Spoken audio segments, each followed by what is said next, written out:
Hello, Booktube Mishpacha. It's Courtney, America's Jewish mother, and I am here to do a reading wrap-up for the month of May. So I read 12 books in May. I finished the last one this morning, which was James Baldwin's Notes of a Native Son, and I'm counting that as a May read because even though I technically finished it on June 1st, out of 10 essays that were in the book, I read 9 of them in May, and only the last one today. So I think that counts. I'm counting it in May. So I read 12 books in May, and I have ranked them from my least enjoyed book to my most enjoyed book. So here we go. By the way, all of these I talk in greater length about in my Friday Reads video, with the exception of 2 of them that I will say a little bit more about. But otherwise, if you want more details about any of these, you can look at my previous Friday Reads video from this month. So in the number 12 spot was, this should be no surprise to anyone who saw me talk about this, Arundhati Roy's The God of Small Things. I gave this 2 stars. It's about these twins in India in the 1960s named Esta and Rahel, and about their family who, their family is Indian and also Anglophiles, and their British cousin Sophie white cousin Sophie comes to visit them, and everything changes. And yeah, so I did not get on with the writing style of this book. I felt that the plot was ill-conceived, and I didn't feel like there was very good character development, so 2 stars for me here. In the number 11 spot was Norman Rosenthal's The Gift of Adversity. So this is a book I didn't say too much about before because I only finished it a few days ago. So this book, Rosenthal basically gives like a lot of small chapters where he talks about various stories from his life, personal and professional, and talks about how he basically relates all these things to adversity in some way, right? Like how we can use adversity as something to make us stronger, or as an opportunity, rather than, you know, feeling like we're the victim of something. And I think I said this in my Friday Reads video, all the chapters are pretty short. Most of them are only about 5 or 6 pages long, and they all have a little moral at the end, like Aesop's fable style, some sort of takeaway. So for example, the first one from the first chapter is, most things don't have to be perfect, so cut corners if you must, as long as you don't sacrifice the essence or core of the work. So I ended up giving this book 2.5 stars. I feel like it doesn't actually deliver on the promise of its title, which is to tell me about the unexpected benefits of life's difficulties, setbacks, and imperfections. I mean, it tells me about Rosenthal's life. It doesn't tell me how I can apply that stuff to my own life. And even the little takeaways at the end, he'll say, you know, oh, well, cut corners if you must, but he doesn't tell you how to go about doing that, especially if you're someone who is a perfectionist, or recovering perfectionist in my case. So I felt like it didn't really deliver on what it was supposed to do. Even though Rosenthal's life was kind of interesting at points. He grew up in South Africa under apartheid, and that was kind of interesting, and he has had some unique life experiences, but I just feel like this book, how it was advertised was not actually what it gave me. So I think for that reason I would not recommend it as a self-help book. It's more really a memoir couched as a self-help book. So 2.5 stars. In the number 10 spot, oh, I don't have this with me. In the number 10 spot was Leah Hager Cohen's book, Strangers and Cousins. So this is a book that is set at a family wedding. So all of these characters are converging on this town and this house for a wedding. And, you know, there are lots of people with secrets that sort of slowly get unraveled or revealed throughout the course of the novel. And this is a book that I ended up giving 3 stars to. It was just okay. And I was sort of disappointed by that because it's a book that had a lot of elements that would normally appeal to me. So it had sort of eccentric characters. It had family secrets and drama that could come out at any point. It had Jewish characters. So it's like in some ways it had all of these things that should have made it work for me, but it just didn't quite come together for me. So that one got 3 stars. In the number 9 spot was Tallulah Bankhead's Autobiography. And I mostly enjoyed this, but I feel like I mostly enjoyed it because I already knew a little something about Tallulah Bankhead, and I appreciated the sort of big-shouldered, broad bravado that she's giving me throughout this. But I feel like it's not something that everyone would appreciate. Also, the style of it reads as pretty dated. It definitely sounds like it was written by someone who grew up mainly in the 1920s, 30s, and 40s.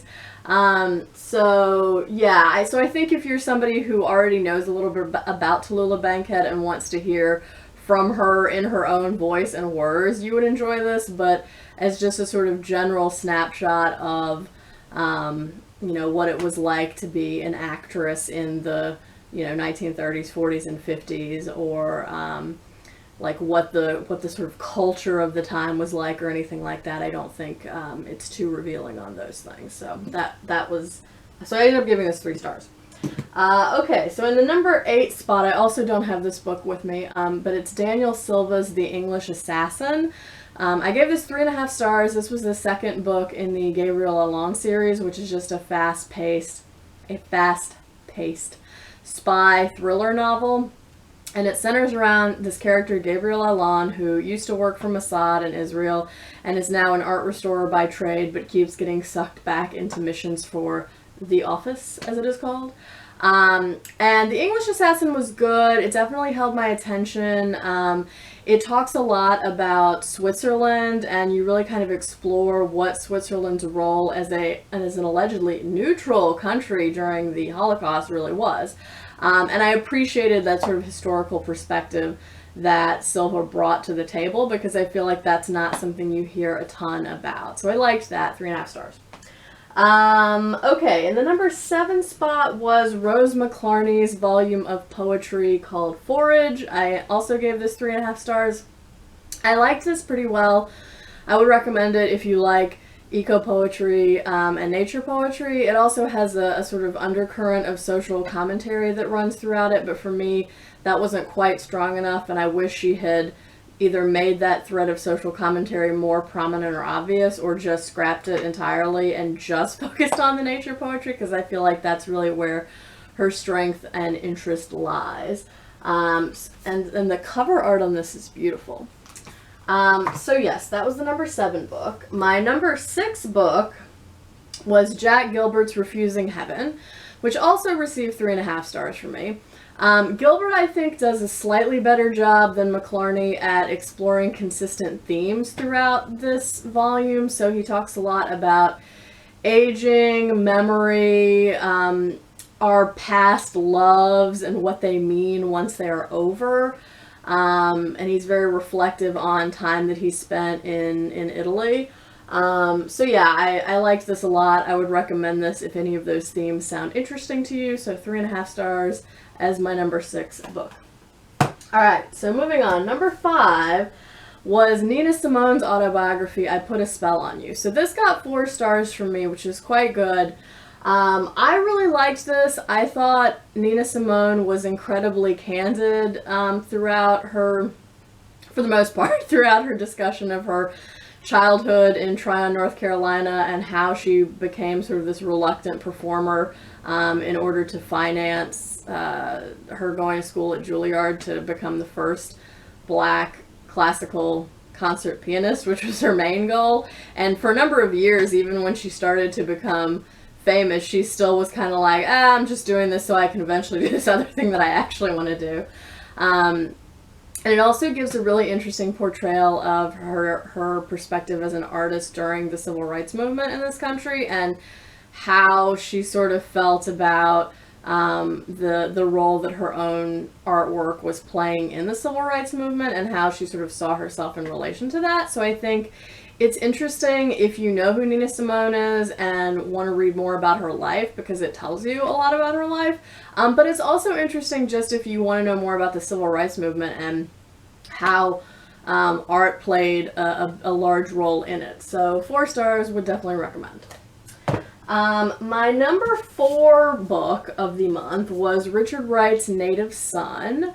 So this is a book about, I think it was published in 1940. So it's set around that time period in Chicago, and it follows the main character, Bigger Thomas, who is a young African-American man who becomes employed by this rich white family, the Daltons, as their chauffeur. And this isn't giving anything away because it basically tells you this on the back of the book. But basically, you know, he no sooner gets employed by this family, but his first night on the job, the daughter of the family comes home and she's totally drunk, and he winds up kind of accidentally killing her. I know you're thinking, how could he accidentally kill her? But it happens, trust me. So you just have to read it and see. And then that sort of spirals out of control for him and becomes, and basically like leads him more and more into crime. And you see what happens throughout the book, but you know, it's sort of an exploration of why Bigger is the way that he is, what are the social forces that have shaped him, and what is the result of him living his life based on two primary emotions, which are hatred and fear.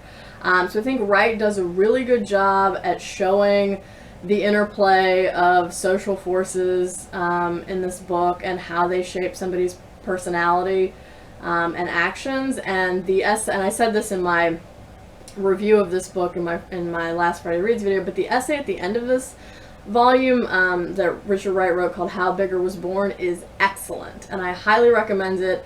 It basically swayed my thinking about this book from, I was originally going to give it 3.75 stars, but the last essay was so good I rounded it up to 4. So 4 stars. It's a classic of African American literature. I would definitely recommend it if you want to know more about what it is like to be a black person in the United States.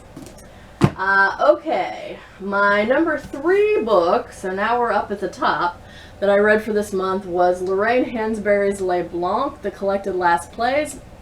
I gave this 4 stars.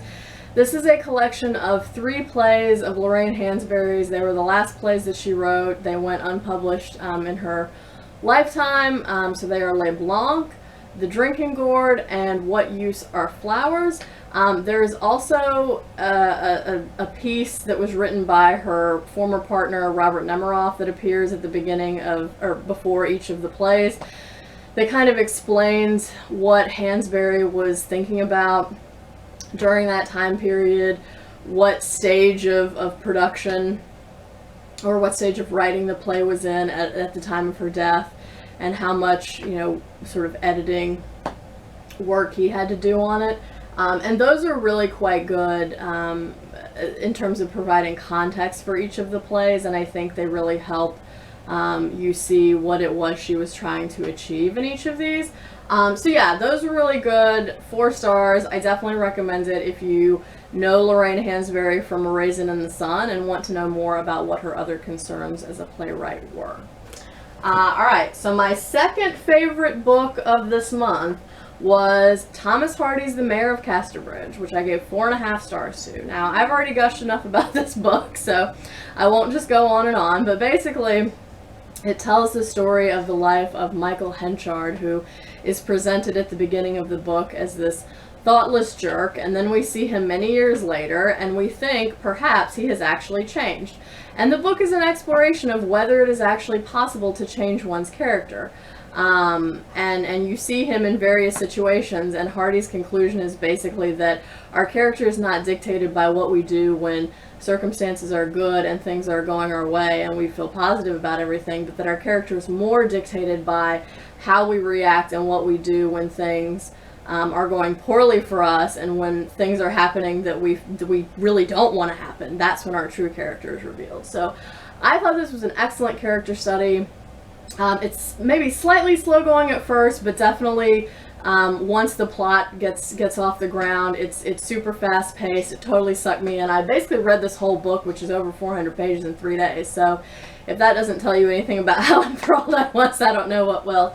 So yeah, this was my second favorite book of May, 4.5 stars. I definitely recommend it.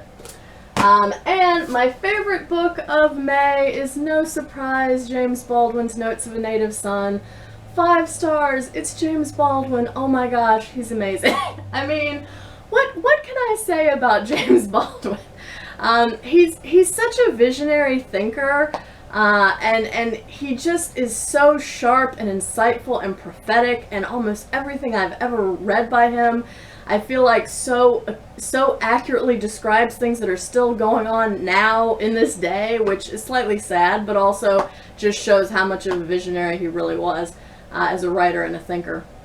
And actually, the little blurb on the back of this book says, James Baldwin was one of America's foremost writers. And that's all it says. And I think that's all it really needs to say, except I would also add writers and thinkers. So this collection has 10 essays in it. It's structured in 3 parts. The first part has cultural criticism of Uncle Tom's Cabin by Harriet Beecher Stowe, Native Son by Richard Wright, and the movie Carmen Jones. The second part of the collection has 3 essays that deal more with race and racism in America, and also that's the part of the collection where Baldwin most heavily features things that have happened in his own family. So he has a lot of recollections about his father and also his brother. And then the last part of the collection are observations from Baldwin's time in Europe, especially his time in Paris and Switzerland. And so he talks a lot about race and questions of identity that come up when you're an American living in Europe, and how race gets treated in Europe versus how it gets treated in the United States. And yeah, just seriously, pearls of wisdom throughout this book. I have so many favorite lines, but probably my favorite thing that I read in this whole collection is in the title essay, Notes of a Native Son, which is,